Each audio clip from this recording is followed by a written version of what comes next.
I was literally standing at the altar, well, practically holding a glass of champagne at a rehearsal dinner, about to toast the woman of my dreams, when a woman walked in who looked exactly like her.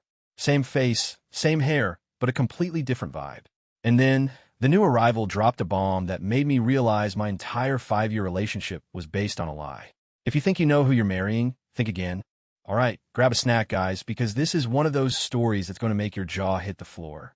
I still can't even believe this is my actual life.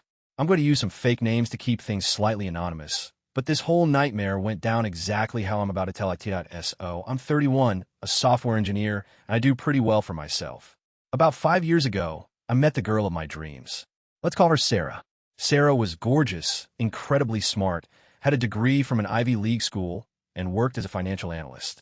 She was ambitious, had her life completely together, and came from a great family. I was honestly punching, but she made me feel like the luckiest guy in the world. Everything about our relationship was smooth sailing. We moved in together after 2 years, and she was the one who actually pushed me to get my finances in order, consolidate my debt, and start investing properly. She had such a good head on her shoulders. When I proposed last year, she cried, I cried, and my parents were over the moon. She was the perfect partner, or so I thought. Fast forward to 2 weeks ago. It was the night before the wedding, and we were hosting the rehearsal dinner at a pretty upscale restaurant. We had about 40 people there, our closest friends, my parents, and her side of the family. The vibe was great, drinks were flowing, and I was on top of the world. Sarah was glowing, wearing this stunning white dress. She was chatting with my mom while I was catching up with some college buddies. Out of nowhere, the restaurant doors opened, and a woman walked in. I actually froze for a second.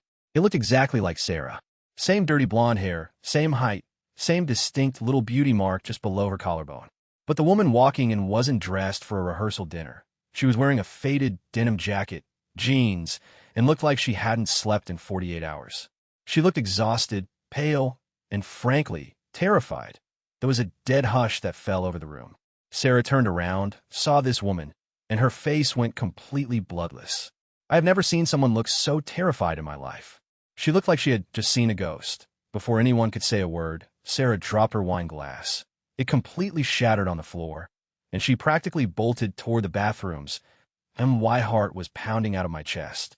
I excused myself from my buddies and started walking toward the woman by the door, thinking it was some crazy coincidence, or maybe a distant cousin who showed up unannounced.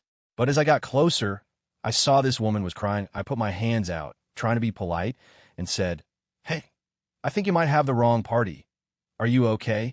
The woman looked at me, looked at the crowd of people staring at us, and then looked toward the bathroom where Sarah had run. She took a deep breath, and her voice was shaking when she spoke. "Are you Mark?" she asked me. "Yeah," I said, totally confused. "Who are you?" She looked down at the floor, wiped a tear off her cheek, and said, "I'm Sarah, the real one." Bro, when I tell you I stood there like an absolute idiot, I mean it. I just stared at her. "What are you talking about? Sarah is in the bathroom right now." The woman shook her head. "No, the girl in there. That's my identical twin sister, Chloe." I was about to laugh it off as some messed up joke, but the look on her face was so genuine. I could see the absolute pain in her eyes. She reached into her bag and pulled out a stack of papers and a tablet. "I know this is insane," she said, practically whispering so my parents couldn't hear. "But you need to see this. You're being completely conned. She isn't a financial analyst. She didn't go to the university she told you she did. She's been living her entire life for the last 5 years using my identity, my credit score, and my degrees." I was honestly in shock. I didn't know what to believe. I told her to come with me. I pulled her aside into a quieter, semi-private seating area near the back of the venue, and I called my best friend Dave to come over. I needed a witness, and I needed someone to keep an eye on the door just in case we sat down, and this girl, Chloe, started laying it all out. And let me tell you, it was like a plot from a Netflix thriller. Chloe and Sarah, who is really named Chloe, and the girl I knew was named Sarah. Are you following? It gets confusing. Okay, let's call the girl I was marrying the imposter and the sister the real Sarah. The real Sarah explained that they were estranged identical twins. They grew up together, but their lives took drastically different paths. The real Sarah was the overachiever. She studied hard, got into a prestigious university, and built a flawless life and credit profile for herself. She worked hard to get her degree in finance and landed a great corporate job. The imposter, on the other hand, had a rougher time. She dropped out of community college, made some really poor financial decisions, and ended up in a lot of debt. About 5 years ago, right when I met her, the imposter hit rock bottom. Chloe, the real Sarah, had just landed a big promotion and was finally doing well. She let her guard down and confided in her twin about her life, her job, and her financial success. The imposter took it a step further. She stole all of Chloe's personal documents, her birth certificate, her old student IDs, her social security card, everything. Because they were identical twins, she didn't even need a fake ID. She just memorized all of Chloe's personal history, her graduation year, her GPA, and even the names of her old professors. She then moved to our city, dyed her hair the exact same shade as Chloe's, and started applying for jobs using Chloe's credentials. And because the imposter is incredibly charismatic and manipulative, she fooled everyone. She landed the analyst job, made a ton of money, and started building a whole new life. When she met me, she saw the perfect mark. I was stable, making good money, and wanted a family. She basically latched onto me to secure her future. As Chloe was telling me all of this, she was pulling up banking statements, text message threads between the twins, and police reports. She explained that she had only found out about all of this 2 months ago. Chloe had tried to buy a house and got denied because her credit score was completely destroyed and she supposedly had hundreds of thousands of dollars in debt that she knew nothing about. When she started investigating, she realized her own sister had stolen her identity. She had been paying off cars and living this luxury lifestyle using Chloe's good name. Chloe had been fighting to get her identity back through the courts and private investigators, and she finally found out that Sarah was about to get married to me. She told me, "Mark, I didn't come here to ruin your life.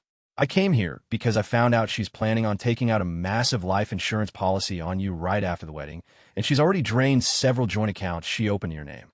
You need to check your credit report right now." My hands were literally shaking. I pulled out my phone and logged into my banking apps. I always let Sarah manage the bills because she was the financial expert. I barely checked my accounts because I trusted her completely. When I looked at my credit monitoring app, my stomach dropped through the floor. My credit score, which used to be perfect, was in the toilet. There were 2 personal loans I knew absolutely nothing about, totaling over $80,000.